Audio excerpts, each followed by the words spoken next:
Welcome to r/Maliciouscompliance, where an entitled secretary gets fired on her first day. I was going to buy a car from a small used car dealership.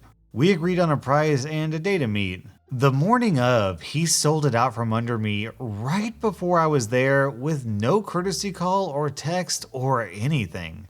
I wrote an accurate review reflecting my experiences with the dealership online. A couple days later, he calls and threatens me with a lawsuit claiming my review is slander. He warned me everyone else that gave a 1-star review was sued for slander and had to pay court fees and remove their review. He said if I edited the review, everything would be fine and he wouldn't take me to court. Well, I obliged and edited my review, stating he threatened me over the phone with a lawsuit since I gave a negative review, and that my review was, in fact, 100% accurate of my experiences. The icing on the cake, I texted him right after I edited the review and said, "Hey man, edited the review as requested, hope there are no hard feelings." I guess he didn't read my edit before replying with, "Thanks man, I appreciate it. No hard feelings." I'll update if he reads the review and contacts me again. I've literally never heard of people suing over bad reviews and actually getting the comments taken down. Is that possible? Because if so, does that mean I can sue every single person who makes a negative reply on one of my YouTube videos? Our next Reddit post is from Absurd-n-Nihilistic. Backstory: I was employed as a customer service officer. I'd been with the bank for about 18 months at this point, mostly working afternoon shifts. But recently the bank had moved to a 24-hour customer service model. So while most of the bank would be closed, head office, complaints, credit, etc., we were still open. Let me set the scene. 10 p.m. midweek, fluorescent lights flicker overhead. The call board's empty and I'm literally counting the seconds left in my shift, ready to go home. A phone call pops onto my screen. I think, shoot, I always get a call just before I finish. Me mustering my best customer service voice. "Hi, thanks for calling bank. You're speaking with OP. How can I help you?" I hear nothing but dead air, so I start to repeat myself. "Hi, you're speaking with..." That's when I hear the tone of voice and words every contact center worker has heard at some point. It just lets you know you're in for a great call. Not. "Yes, I'm here. God, what takes you people so long to answer? What are you doing?" As noted before, there were no calls on the board. This customer didn't wait in queue. He would have dialed, gone through the IVR to enter his customer number and PIN before being put through to me. Max 60 seconds. Me trying to not provoke any further and get this customer off the phone as quickly as I can so I can get home. "Oh, I'm sorry about that. Our system doesn't show a queue, but I'm sorry you had to wait. What can I do for you this evening?" The customer seems to settle down and starts explaining that the reason for the call was the interest charges on the most recent credit card bill. He was sure they were a mistake because "I always pay my bills on time." And "I don't like paying you bloodsuckers any more than I have to." Charming, I know. So I placed him on hold to look at his account. I started looking at the payment history, when payments were due and received, when the balances were, etc. Then I quickly looked at the customer's interaction notes. This is where the bank records any contact with the customer as well as any fee waivers, special interest rates, etc. And I see an interesting series of notes from colleagues of mine stating things like, "Customer advised interest was charged due to full payment not received by due date. Customer threatened to close all accounts with bank. Manager approved interest waiver." Notes like this went on for months until there was a note from the head of customer relations and retention stating, "If customer threatens to close accounts to seek waiver of fees, interest, or other charges, please process immediately. No retention authorized." I was a bit shocked because usually the bank would do a lot to keep existing customers. Like they told us in training, it's cheaper to keep a customer than it is to gain a new one. So I call over my night manager to read the notes and give him a heads up I've got a feeling the customer is going to be demanding another interest waiver. My cool night manager said, "Well, if he does, do what the note says." Total hold time, maybe 2 minutes. I take the customer off hold and thank him for waiting. About time. My time is very valuable, you know. So, have you fixed it yet? I start explaining that the interest charges are valid because he didn't pay off his balance before the due date. He goes ballistic.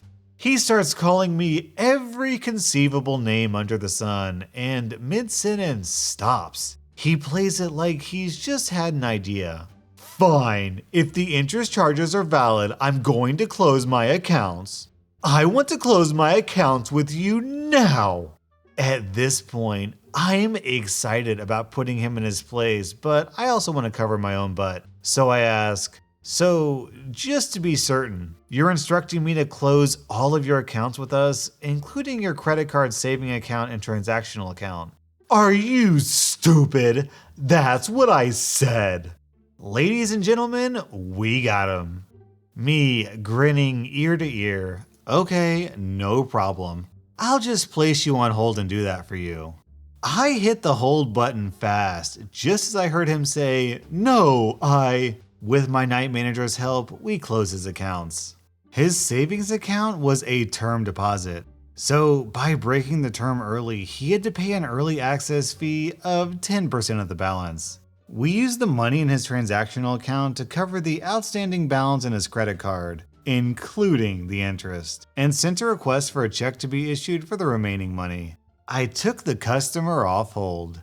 Again, thank you for your patience. As requested, your accounts are now closed. Was there anything else I can help with tonight? If I thought the customer went ballistic before, oh boy. There was talk of suing the bank, suing me, suing my night manager, suing head of customer relations and retentions. That we were guilty of discrimination. That I didn't have the authority to do what I did. He's going to call the police. We're thieves. Some other ways of telling me how useless I am and how I can kill myself. You get the picture. Me still smiling because I know I nor anyone else at my bank will have to deal with this butthole again. Sir, I understand you're upset. However, on a recorded phone call, you instructed me to close your accounts. I've complied with your wishes. As there is nothing else for us to speak about tonight, thank you for calling bank. Have a good night. And hung up on him before he could say another word. My night manager created an incident report and sent it to head of customer relations and retentions with an attached copy of the call recording. I later found out head of customer relations and retention sent the customer a letter telling him he was banned from our bank for life due to the quote, vile and disgusting way he had spoken to me.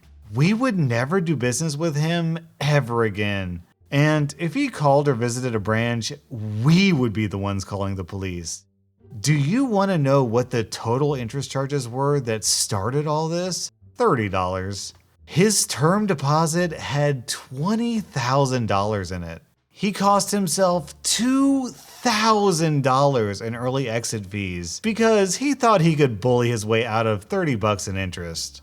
Our next Reddit post is from gfdsagfdsagfdsagfdsa. I was working at a company that, despite being a multinational, had a very small staff due to its nature. A very specialized medical field. This, plus the constant staff absences from the office due to site and field trips, meant that everyone, at all degrees of seniority, came and went from the office and mucked in and did whatever needed doing whenever they were there. Eventually, however, it came to the point of needing a dedicated office person for answering the phone, data entry, filing, etc., so the specialist could focus more on the medical work, and a girl was hired. I was away consulting on a site setup when she started, and this is what happened when I came back and met her. I got back in the morning and wasn't planning on working immediately after such a long trip. Instead, I was planning on, as I usually did on Wednesday when I was in the city, picking up my 5-year-old nephew from school and going to the park with him. We were going to drop off some papers and a case full of medical equipment at the office on the way. So I arrive at the office wearing jeans with a child in tow. This is fairly unremarkable. Our job schedule is non-standard, and to accommodate this, drop-ins at all hours in various states of sometimes casual dress are frequent. I say, "Hi, you must be the new girl. She cuts me off. What do you want? I'm just dropping off the equipment case and some paperwork. She doesn't bother to reply, just shrugs towards the back where the case goes. I put the papers on the edge of the desk in order to wrangle the case into its cupboard. Don't put them there. They don't belong there. Where would you like them? Where would I like them? They're nothing to do with me. Just get them out of my way. I take a deep breath. Remembers she has no way of knowing who I am or my role with the company. Actually, these need to be entered into the computer, so should I just hand them to you or do you have an in tray? How about you do your work and stop trying to slough it onto me? And that child shouldn't be in here. My nephew, who has been in the office many times, looks startled at this and a bit upset. I understood you were taking over in the office. She cuts me off again.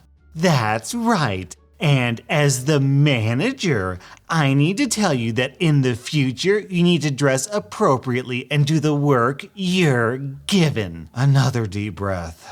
I try to muster sympathy as she's new and possibly hasn't realized that Jeans and the child aren't out of line for a quick drop-off. I summon a smile for a final attempt at making the encounter more pleasant. I say, I never finished introducing myself. She says to my nephew, don't touch anything. Just because your mother, she meant me, lets you get away with coming in here doesn't mean I will put up with it. In fact, you can go and stand outside. My nephew is confused and distraught at this attack and bursts into tears. Me suddenly not giving a dang if she's new and losing all sympathy in the smile. I say, no, I don't think so. If you don't like it, you can take it up with the CEO. I'm a close personal friend as well as the manager here, and he's happy for me to run the office as I see fit. Take it up with the CEO, she says. Malicious compliance time. I know he'll be in shortly, so I decide to wait and do just that. Soon, he comes in the door. My nephew says, Daddy! He runs over and gets a hug. The CEO says to me, oh great, you're back. Have you met Office Girl yet? Office Girl, this is Dr. Name that is part of the company name. My business partner and sister. I hope you've been treating her well. He takes the papers off me and hands them to her. Then he looks closer at his son. What's wrong, kiddo? Has someone not been nice to you? We didn't fire her. She just didn't show up the next day. Don't know what happened to her after that. She never contacted us for a reference. This woman screwed up so badly that she had to fire herself. Our next Reddit post is from Deadly Gerbil.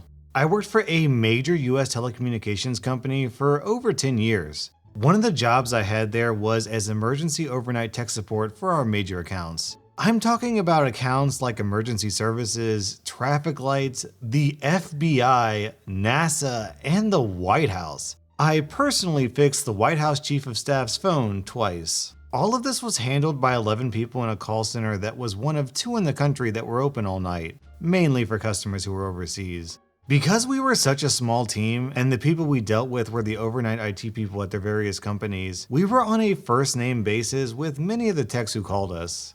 Then, one day, the VP of our company decides to step down as VP and take a job as the head of another call center. His brilliant idea is to make his call center the only call center for all business and government accounts in the country, including the ones my team handled overnight. Naturally, this meant dissolving my team. We were all very upset. We liked our job. Only the absolute best techs got to be in our team, and for good reason. When something we handled went down, it had to be taken care of fast. And some of the systems we dealt with were so obscure or old that no one at the company except us and our daytime colleagues even knew they existed. This also meant that we had to be ready to answer at a moment's notice, so we spent most of the night doing nothing, just waiting for a call. The companies and government entities paid extra for this quick response. Even so, over the years, my team kept getting assigned more and more little jobs to do, quote, between calls, which we handled easily because, well, we were the best. It was almost my dream job. So when we get word that our jobs are going to this other call center that, until now, wasn't even open overnight, we were upset. Yet, most of my team was still pretty supportive. We offered to train the new techs at the other call center. Some of us even offered to travel there for a week or so to do it, but we were all turned down. Our last week on the job comes, and we're there mainly as backup for the new team in the other call center. We're not being routed calls, but we're ready on chat if the new guys have any questions. The questions start coming in, and they're not what we expected. Instead of asking about obscure, outdated systems that no one but us even knew about, the new team is asking us about things like how to fill out a timesheet for a shift that starts before midnight and ends after. And this was their supervisor asking me.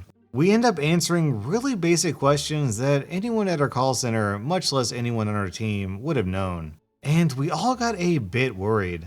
Then the supervisor who asked me about the timesheets asks how many calls we typically get in a night. And I say, oh, between 2 and 5 per person, usually. Then he asks how many people were on my team. 11, I say, 8 to 10 on any given night. Oh, the supervisor says, we have 33. I wondered why we were getting so few calls. They didn't have to do the little tasks my team did between calls either. They couldn't. They weren't even trained for the calls they were getting. The next week, my team was transferred into the normal overnight call queue, handling boring calls from people who didn't read or listen to the directions we gave them about how to make their phones work while overseas. Sigh. A week after that, other regular overnight reps start asking me and the other former elite reps questions about systems that only we would know about. Suspicious. A few days later, I get a call transferred to me, and it's one of the overnight IT guys from the major accounts. I ask how he got hold of me, and he says that the first guy he talked to transferred him to me. Turns out, of course, that the untrained reps at the new call center were still untrained. So they were just dumping the calls into my call center's general queue and hoping that out of the 60 or so techs working there, the one who'd pick up would be from the former major accounts team. Since 3 of our 11 people had quit when our team was dissolved, the odds of that were pretty dang low. Which meant it took multiple transfers, which meant they weren't getting the help they needed in the time frame my company was contractually obligated to provide. I went to the director of my call center to let him know about this, hoping it would mean that since the new team was failing that hard, the company would see reason and reinstate my team again. Nope. My director informed me that the team would not, under any circumstances, be reinstated at our call center. I could tell he was not happy about this at all. So then came the malicious compliance. My director told me and every other overnight tech at my center that if we were transferred a call for a major account, we were not to touch it, as we were not authorized to handle those accounts. The next night, the accounts wouldn't even open for us because our, quote, security clearance had suddenly been revoked. We were to transfer all such calls back to the correct queue. We were also instructed to forward any correspondence sent to us from the new major accounts team to our supervisors, whether chat or email. In a few days, the transfers to our call center stopped. Now, I wish I could say the company saw the error of its ways, my team was reinstated, and everything went back to the way it was, but it didn't. Instead, the company hemorrhaged major accounts like crazy. We lost accounts whose monthly bills were in the millions of dollars due to our failure to keep the terms of our contracts. Barely a month after it was created, the overnight team at the other call center was disbanded and the jobs outsourced. Then the outsourcers started transferring the calls to my center. Again, I went to our director, hoping against hope my team would be reinstated. Nope, but the transfer stopped again. And the company lost even more multi-million-dollar accounts. Last year, the company announced the layoffs of tens of thousands of employees. I wonder why. I saw the writing on the wall and got the heck out with the best severance package I could. So did my call center director. He was no fool either. All because some idiot executive had a bright idea and not even the slightest clue how to execute it. Man, multiple millions of dollars per month? Most of us dream of making $1 million in a year. I can't imagine losing millions of dollars a month. That's insane. That was r/Maliciouscompliance, and this is r/Puppy Bloopers. Then he asks how many people were on my team. Dog, come on, man. Then he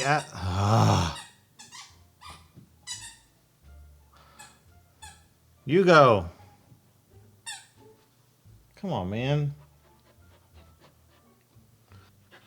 Dog, please. You want to come cuddle? You can cuddle with me, but we're not going to play right now, okay? Come here. Come here. Come here. Oh, you're so big now. Oh. See, we can just cuddle. We can cuddle for a bit, and then I got to go back to work. Poochums. Poochie poo. Smooch da pooch. Mwah. Smooch da pooch. Mwah. You exhausted from all that squeaking? You exhausted? So tired from running around and interrupting me? Mwah. Alright, dog. Seriously, I gotta get back to work. Don't do it. Don't do it. That's doing it, dog. Dog, please. Please let me record. That squeaking's not helping me. Dog. Why are you squeaking at me? Woof. Oh, woof, woof, woof. Parf. Alright. Seriously, I gotta work. His savings account was a term deposit, so by breaking the term early, he had to pay an early... His savings account was a term deposit, so by breaking the term early...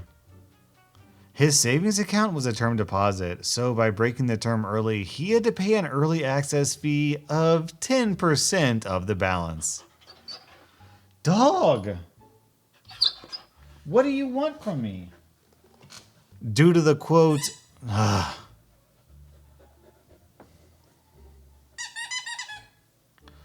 due to the quote, vile and disgusting way he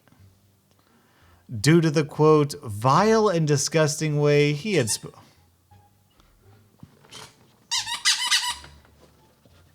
Dog, please. Due to the quote, vile and disgusting way he had spoken to me.